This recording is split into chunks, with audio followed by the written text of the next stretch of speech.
Muy buenas noches a todos nuestros televidentes. Estamos aquí en su espacio Consultando con tu médico. Tenemos esta noche una invitada muy especial y es la doctora Pamela, pero también tenemos a nuestro colega acá. Digo colega, señores, porque ustedes saben que a veces uno, esposa de médico, se da como ese gustico de decir que sabe muchas cosas de medicina. Pues Doctor Montero, bienvenido. buenas noches, un gusto, Dafne. Claro, Bueno tenerlo por acá. claro. Buenas noches, doctora Pamela. Hola, buenas noches. Gracias, Dafne y doctor Montero, por la invitación. Gracias a ustedes por estar acá. Nuestro querido panelista Carlos Santos no se encuentra con nosotros, así que lo vamos a extrañar mucho, pero Hace falta, aquí Carlos. hace falta sus ocurrencias y sus cositas. Doctora, sabemos que la gastroenterología es una rama de la medicina que abarca justamente el sistema digestivo. Vemos muchas veces en muchas personas, por ejemplo, yo soy una persona que me encanta tomar café desde que me levanto. Y tengo amigas que me dicen, es que no puedo hacerlo porque justamente me produce gastritis, me da malestar en el estómago. Es cierto que debemos primero hidratar ese estómago, tomar una agüita templada para evitar ese malestar. Bueno, el café por sí solo no da gastritis, eso es algo importante que sepan, pero si ya un estómago que está inflamado porque venimos de una vida desorganizada, de malos hábitos, ayunos prolongados o por comer cosas que no debemos, por no cuidar ese estómago, cuando tomamos café en ayuna, pues sí vamos a ver que causa estrago en el sistema digestivo. Sin embargo, yo soy de las que cuando un paciente va a mi consulta, le quito el café en ayuna por diferentes razones. Primero, porque sí puede irritar el estómago, el uso continuo de esta práctica lo puede hacer, pero también porque el café en ayuna aumenta mucho lo que es el cortisol. Entonces, un paciente que va a tener ansiedad, que va a andar con el cortisol aumentado, que le va a causar muchísimas cosas. Aparte de la ansiedad, también acúmulo de grasa abdominal, puede perder peso. Entonces, no es una práctica que se deba de hacer. Sé que hay muchas personas que lo hacen, e incluso muchos médicos solemos hacer eso por rapidez, porque salimos sin desayunar, pero no es lo adecuado realmente. Consumir café en ayuna, yo no lo recomiendo. Siempre recomiendo que sea con el desayuno o después. Perfecto.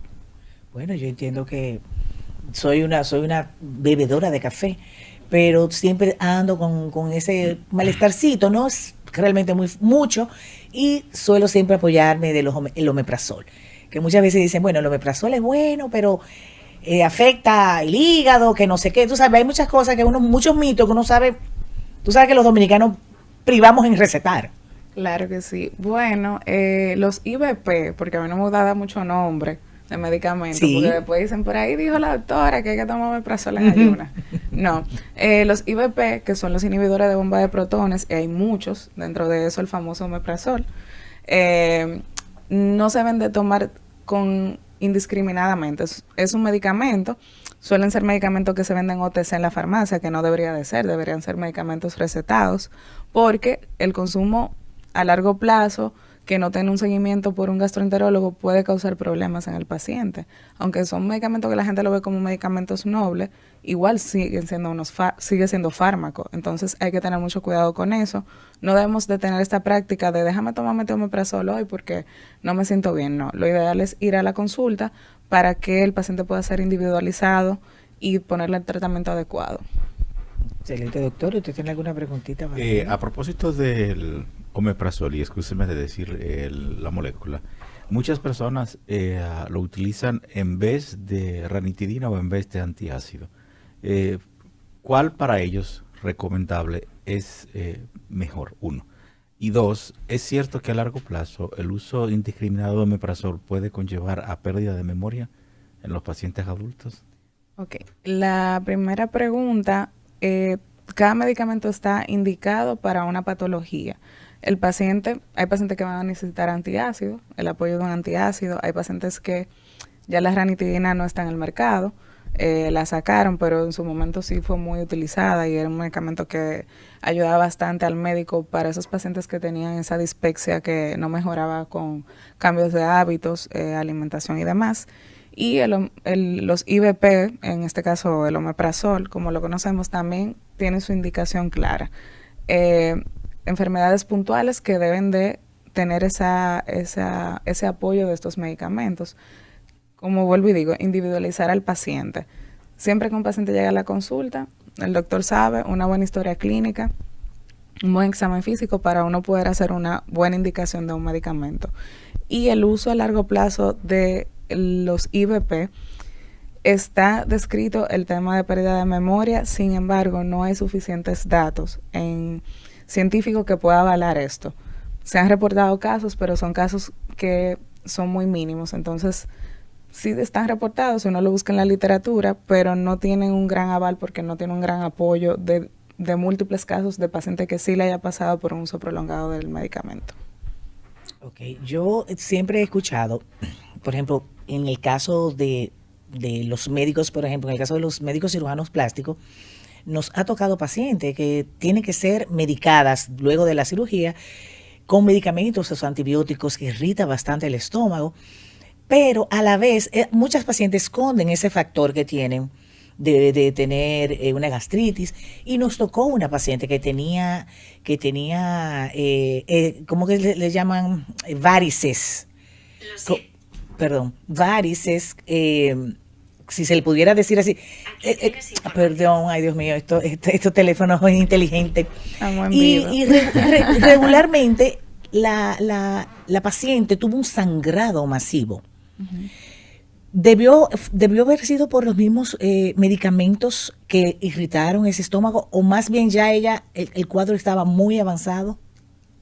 Bueno, hay que ver a qué se refieren con varices, porque las varices eran esofágicas, eran gástricas.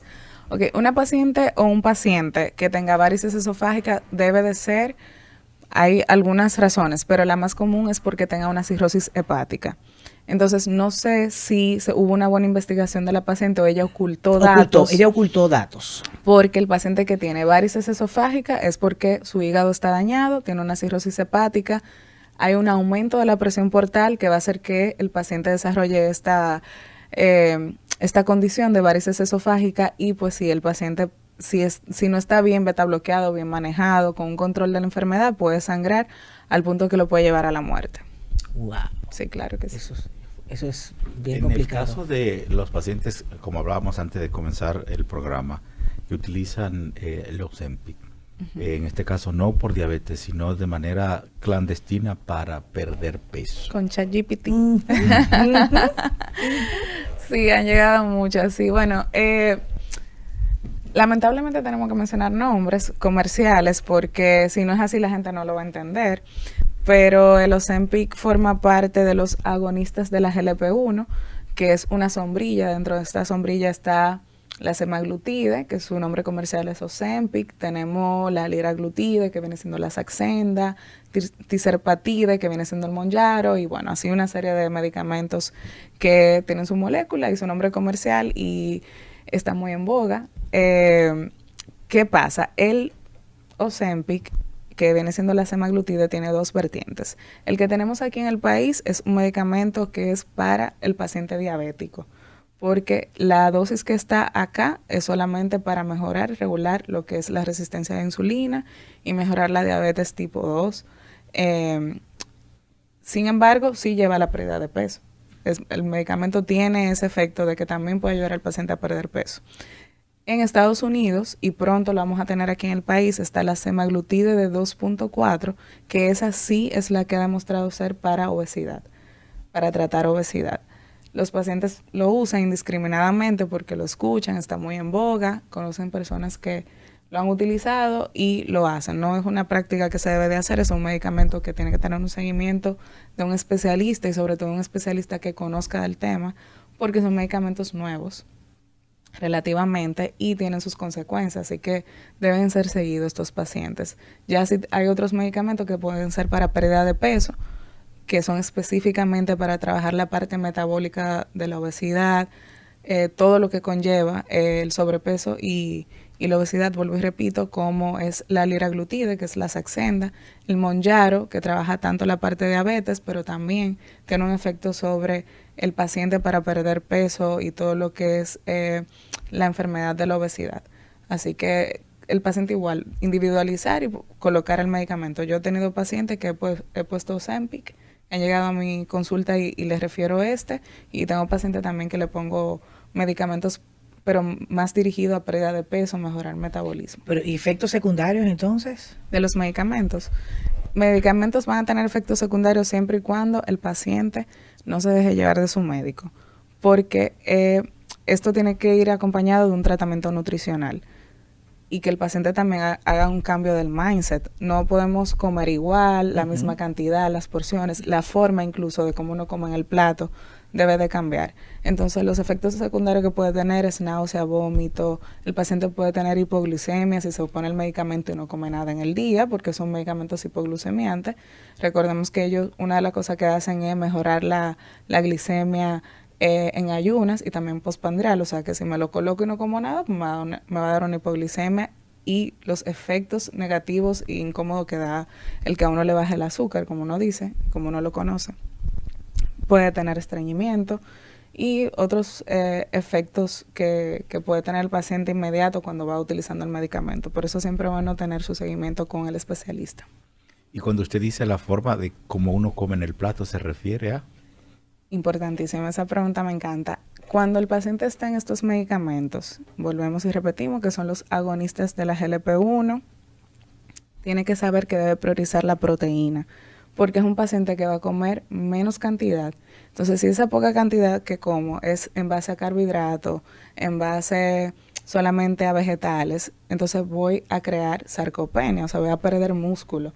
Por eso vemos estos pacientes y mucha gente le dice que ese es el cuerpo típico de los Ozempic o tiene cara de Ozempic, porque son pacientes que no llevan tratamiento nutricional, entonces pierden peso, pero pierden peso de una forma que no es adecuada, porque también pierden mucha masa muscular. Entonces estamos creando un problema agregado. Ya no somos obesos, pero ahora tenemos sarcopenia. ¿Y cómo recuperamos esa masa muscular? Entonces, la forma en que el paciente come debe cambiar. Siempre estos pacientes deben priorizar la proteína en el plato y luego entonces agregar lo que es vegetales y carbohidratos. Si nos vamos en ese orden, que también está muy de boga, lo que es la cirugía bariátrica. Claro que sí. En ese sentido, muchas personas dicen, wow, es que van a cortar parte de mi estómago, van a cortar un 80% de mi estómago. Es obvio, muchas personas suelen hacerlo ya tal vez más por salud que por el mismo hecho de claro, que tiene que rebajar, pero mejora esa parte de una persona diabética, que sea una persona hipertensa, reducir más la dosis. ¿Usted tiene algo que agregar sobre eso? Claro que sí, Dafne. A mí me encanta este tema, de verdad, porque concientizar a la población, la obesidad es una enfermedad. Eso es lo primero que tenemos que tener en cuenta. Le dicen la pandemia del siglo XXI, cada vez son más los pacientes que tienen sobrepeso, obesidad. Vemos niños, adolescentes con sobrepeso, obesidad. Y a eso, obviamente, agregado las comorbilidades que traen el ser obeso. La cirugía bariátrica, aunque yo no soy cirujana, trabajo muy de la mano con cirujanos bariátricos porque yo trato la obesidad desde la parte endoscópica, con balón gástrico, con la parte de los medicamentos, o sea que trabajamos en conjunto y de forma multidisciplinaria y saber que la cirugía bariátrica sí mejora lo que es el síndrome metabólico, como dice Dafne. Doctora, yo quiero hacer una breve pausa, claro, porque este tema está muy interesante y sé que nuestros televidentes también están ahí pegaditos de su pantalla, así que vamos a nuestra primera pausa.